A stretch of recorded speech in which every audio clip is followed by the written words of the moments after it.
Wanderers from a far-off land, precocious minstrels and thieves, the Tabaxi are the quintessential catfolk of the D&D multiverse that we got introduced to in Volo's Guide to Monsters.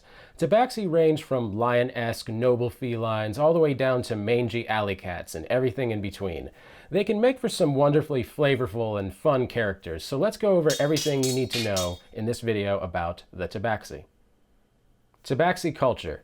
Wherever your adventure takes place, the Tabaxi always come from somewhere that's far away. They're meant to be nomadic, visiting the here and now out of curiosity and wanderlust. Tabaxi life in their distant homeland is tribalistic and simple, where they're content to honor their patron deity, the Cat Lord. Tabaxi put a lot of emphasis on stories. They appreciate golden trinkets as much as the next race, of course, but what they're really after is a good tale. The story of the daring dungeon delving is far more important to them than the actual treasure that's on the dungeon's end. This is where a lot of chaotic nature comes into their character, as they'll likely be up for just about anything if they think it'll make for a compelling adventure. Tabaxi curiosity can come in a lot of forms, and this gives you a plethora of options to work with when building your character. Tabaxi have strong but fleeting obsessions that can easily line up with the next leg of just about any adventure. Tabaxi are described somewhat generically as catfolk, and there's a very good reason for that. Everything under the wide definition of cat is technically up for grabs when designing your character. Lions, tigers, leopards, bobcats, pumas, panthers, or jaguar-esque characters are all at your fingertips. 5e races are better thought of as templates, where 90% of the finished ideas are there, but they left all the fun customization options up to you. What is the color of your fur? What are the length of your whiskers? What kind of ears do you have? Are you low to the ground? Are you poofy? Do you have short hair? These are all things that you should take into account when building your character, because that is definitely the most fun avenue. Let's go over some pop culture comparisons, because it might be helpful to take inspiration from similar races and characters outside the confines of D&D. There's quite a few options and variations upon the theme of cat person, some of which are better than others, admittedly, but we're going to go over 3 of some of my favorites. Khajiit from the Elder Scrolls franchise, one of my personal favorites. If you've ever heard Khajiit has wares if you have coin, then you already have a pretty good concept of Tabaxi characters. Khajiit are pretty darn close in terms of an approximation of the Tabaxi, with maybe just a bit more devious thievery as opposed to innocent curiosity. Most Tabaxi have fur that resembles a lynx or a bobcat, but other than that, they're pretty Tabaxi-like. If you've ever wanted to play a Khajiit, then this might be the best way to do so, short of homebrewing one. Neko/Catgirls from various anime. From respectable shows all the way down to the most cringy of the bunch, you've almost certainly seen one of these floating around in an anime or two. Neko catfolk are defined by very light feline features, usually only including something like a set of cat ears, maybe some paws and whiskers. It should be bared in mind that Tabaxi have significantly more feline features than this. So if you're coming at the character from this creative direction, be sure to check with your DM and make sure that's fine. They will probably allow it. They might even like the design as much as you. Just bear in mind that this is not exactly the most common interpretation of the Tabaxi. And finally, the Thundercats from Thundercats. Strangely enough, these 80s icons aren't too far off the mark when it comes to building a Tabaxi character, particularly if you go off the 2011 remake rather than the original. About the only thing missing is the faces, which in Tabaxi are very feline-like, but in Thundercats they're practically human. If you've always wanted to challenge Mum Ra in 5e campaigns, you can easily use the Tabaxi race as your springboard. They don't inherently gain a bonus to their strength, but that doesn't have to stop you from creating your own version of a Lion-O character. So what should I name my new catfolk character? Well, Tabaxi have a single gender-neutral name that is chosen by their clan. They're based on a wide range of factors, typically including things like astrology and prophecy, and typically take the form of a short descriptive sentence, and most Tabaxi utilize a shorter nickname as a result.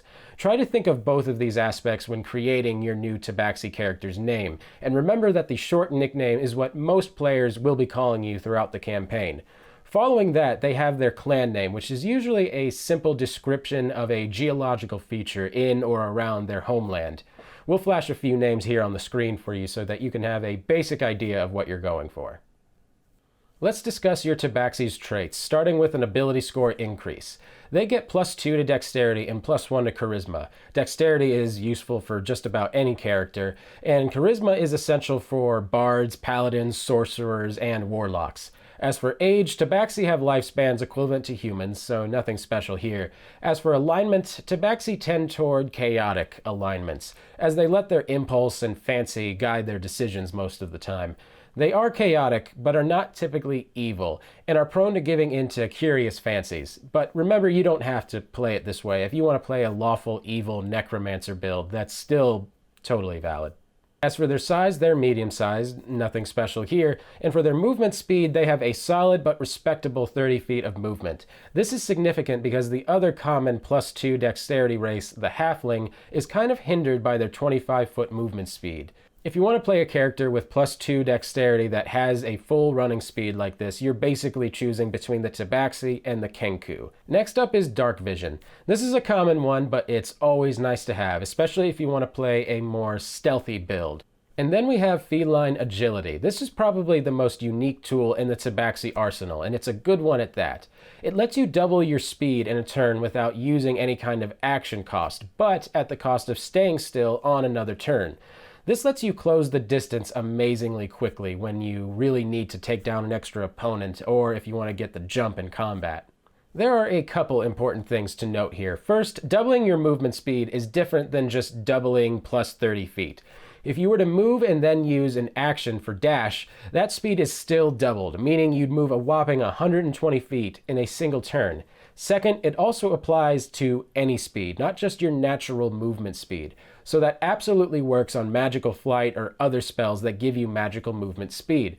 A Tabaxi with the fly spell using feline agility and dashing moves 240 feet in a single round. And all this gets way crazier with the haste spell or expeditious retreat.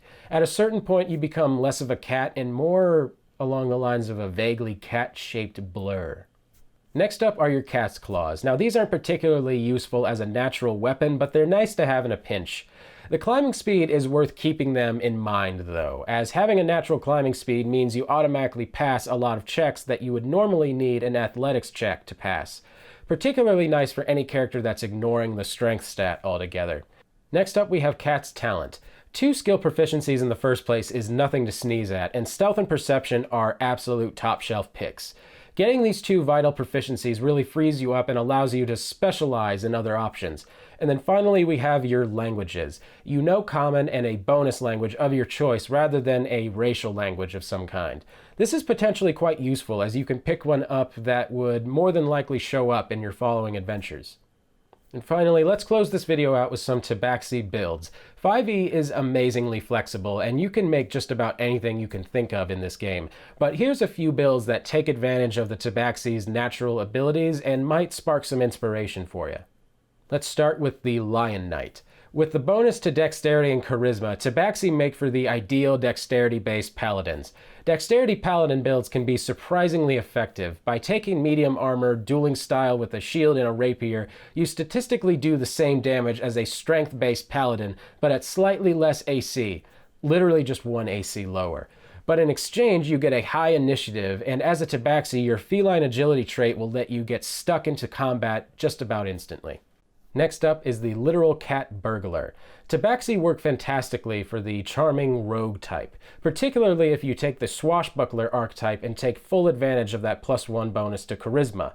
Most everything the Tabaxi gains slot pretty nicely into the rogue build. The climb speed for scaling walls, the skill proficiencies are perfect, and the dark vision is a nice touch for those late night robberies I know that some of you are interested in. Feline agility also comes into play here yet again, getting you out of a tight spot fast or maneuvering yourself into a perfect sneak attack position. Next up we have the Poetic Puma. Tabaxi bards gain a huge boost over other bards, particularly if you take a more combat-oriented bardic college like the College of Whispers or the College of Swords. Your +2 bonus to dexterity is extremely helpful for any bard that's looking to get into a little bit of combat. Specifically, the College of Whispers bard can use a bow to deal psychic damage from way down range, and with feline agility in their back pocket they can easily escape a situation that might involve an opponent getting a little too close. And finally, Whiskered Warlock. Tabaxi warlocks get quite a bit of use out of the Tabaxi traits, especially if you go for the Pact of the Blade. The +2 dexterity bonus is essential for warlocks getting in and swinging a sword around and doing the maximum amount of damage. And again, it's the feline agility that really clicks here, as your warlock will get a lot of mileage out of the speed boost when they really need to escape a situation or position themselves perfectly to get maximum value out of their spells. Sneaky warlocks are also a viable build, and you'll be hard-pressed to find a better fit for one than the Tabaxi.